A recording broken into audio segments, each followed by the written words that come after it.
Time then for the final test of our course. Let's see if our material will actually switch as we interact with it. Coming to the top of the Unreal UI then, we can press the play level button. And after walking through our still working automatic doors, we can make our way up the ramp towards the chair. Before we get too close though, let's come to a stop, aim the center of our screen at the chair, and then click.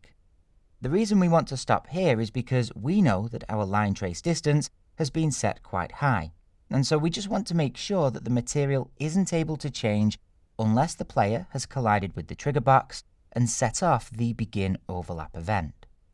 Once we are happy that we can't actually change the material from here, we can move a little closer and see if the text appears above the chair as we approach.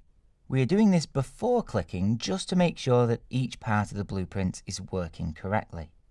If we click as we approach, for instance, we have no way of knowing whether or not the text cue is working. To make sure then, go slow when testing at first and only perform one action at a time, as it will definitely make debugging easier. What we can do afterward, of course, is have some fun and try breaking the blueprint by clicking and jumping and running in and out of the collision box, all in rapid succession. Once we are happy that the text is working, we can click to change the applied material. Now, it should be noted that we could make this blueprint more efficient by using child materials, commonly referred to as material instances, as they would be quicker to change at runtime than a standard Unreal material. If we're going to have lots of objects in the level that can change material then, do be sure to use those. Keeping our beginner course simple, however, still lets us see that swapping out one material for another works quite well.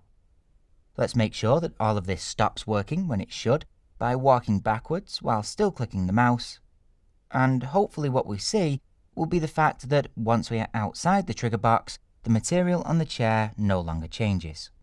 We could also walk in and out again just to make sure that the text turns itself off even when we aren't clicking. And there we have it. Yet another blueprint that can be used to enhance our real-time visualizations should we want to add a little bit more interactivity to them.